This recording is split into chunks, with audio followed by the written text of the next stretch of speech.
Hi everyone, thank you again for joining my channel, and I hope you enjoy this video. At the end, please remember to like, or if you haven't yet, subscribe to my channel so you can check out more of them as they come. And before I get started, I just want to let you know that I'm sorry if there's a glare on my glasses. I don't normally wear them when I make a video, but I wrote all my notes in pencil today and I cannot see them without my glasses. So let's try to get started, shall we? I wanted to answer a question that I got from a parent on Facebook. They wanted to know what PT and OT we do with Lillian and what kind of therapies aren't worth it. So I just wanted to start with a definition of physical therapy, PT. The Webster Dictionary says it's the treatment of a disease, injury, or disability by physical and mechanical means, such as massage, exercise, water therapy, heat therapy. In schools, it's a little different. It mostly deals with the large motor skills, use of your arms, use of your legs. Examples of that are like catching a ball, jumping, climbing up and down the stairs. The definition of occupational therapy, OT, is by definition in the dictionary, it's the therapy based on engagement in meaningful activities of daily life, such as self-care, social interactions, and fine motor skills. In schools, it mostly deals with finger and hand movements, along with the eyes, the use of their eyes with their hands. Examples of this are using a pencil, learning how to cut with scissors, brushing your teeth, and even using silverware. So let's start with what isn't worth it, because this is kind of one of my biggest peeves. Now, I used to be a special ed teaching assistant. I never had a student who I had to sit in on an OT or a PT appointment. Most of my kids went to speech therapy. But my biggest thing for this is, yes, this PT and OT by professionals is very worth it. However, if you're using up those times with the professionals just in case your child in the future might have these problems because they have this disorder or that disorder, that is the wrong reason to use it. And you are taking up a child's time who desperately needs that space. There are some children who really do need those therapies. They've gone to doctor's appointments. They've had all kinds of medical issues already, and they need those appointments. These type of therapies are not for children who might have future problems. So that's just one thing I want parents to remember. Don't discard it completely if your child is showing signs that they do need extra help. But if they're not showing signs yet that they need extra help, or they're just lacking a little bit, and maybe if you work with them, they could catch up, don't go rushing to one of these professionals, because there are kids out there that really do need these professionals. And if you take up their space, they're not getting the treatments they need. Now, along with that, though, people that are using it, I've often heard complaints about, oh, we use this, but they only do it once or twice a week. So is it really worth doing the professional therapies? It is, but here's the problem. You have to take what they're doing in those lessons, talk to the therapist, find out what they're doing, how they're doing it, and then you have to do it at home.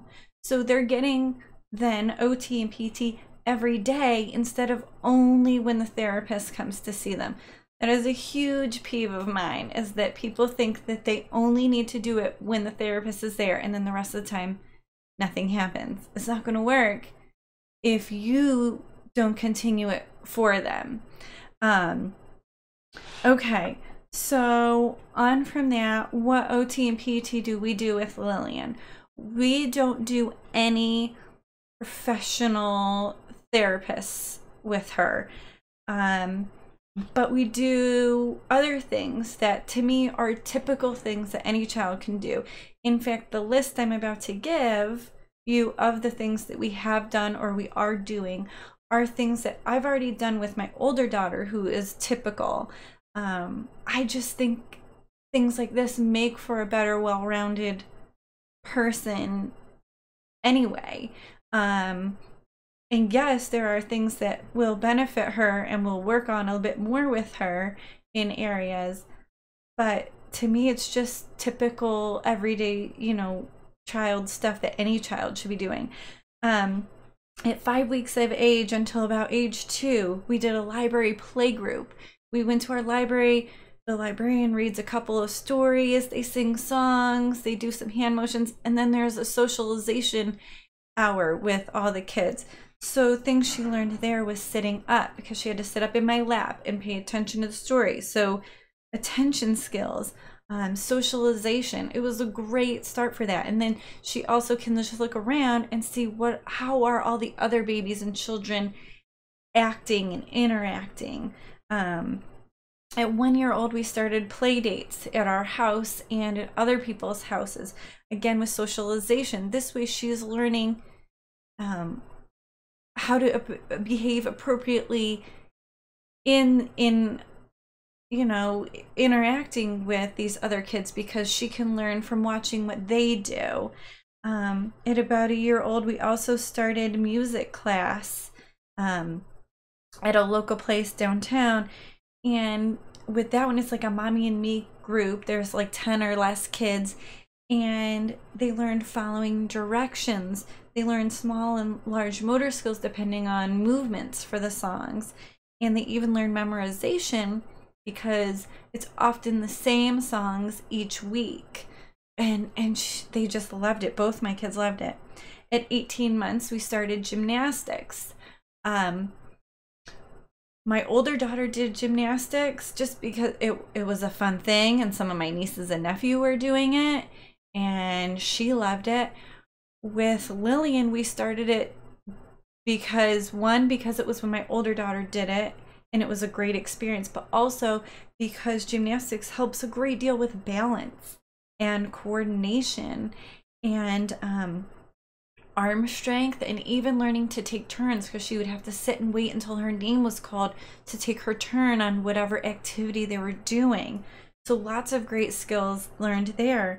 And now, since about age 2.5, she's a little over 3 now, she's been doing swim classes once a week where she's learning endurance. She's building muscles. She's learning survival skills, and she's also gaining self-confidence in herself. So these are some of the things we do. She's also in preschool right now. She's been in preschool since age 2. In her 2's classroom, they taught cutting with scissors, which I think is great, because I don't want to teach a kid how to cut with scissors. I wait until the teacher teaches them, and then I continue to practice that at home. So we often do a lot of cutting up of papers just to practice. And sorry, I lost my place here. And climbing stairs. Stairs make me so paranoid with small children. Okay, but in our preschool, for the 2's room, the 2's, they purposely put on the top floor to teach the kids to climb the stairs and to climb back down.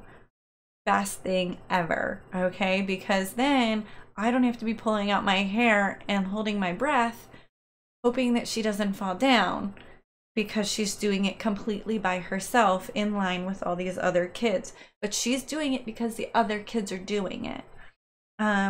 Things we teach at home just because of repetition, and she wants to be independent. We've taught her step by step how to brush her teeth. We've taught her how to put her own shoes on and take her own shoes off. And yes, sometimes she's stubborn about those things, but she has learned them. At 10 months old, I taught her how to use a fork. I showed her how to grip it, and I put my hand over it. I poked her food, and then I let go, and she lifted it and put it in her own mouth. And then she handed her hand with the fork in it back to me, and I put my hand on hers and poked it. It took her 1 meal to figure out this is how you use a fork at 10 months old. So these are things that are just, to me, a lot of it is just typical things that I did with my older daughter. Lillian is, however, with p-acc, she is high functioning. But I believe that with repetition and patience, most of these kids, no matter what their level, should be able to at some point gain some of this skill or all of it.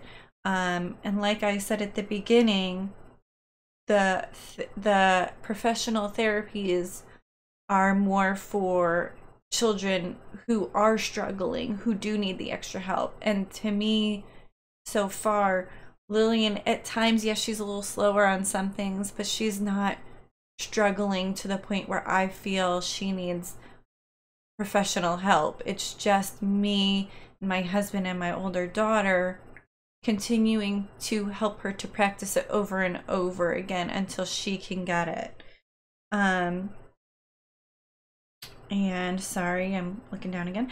That is all I have for today's video on my question about PT and OT and what I think is and is not worth it.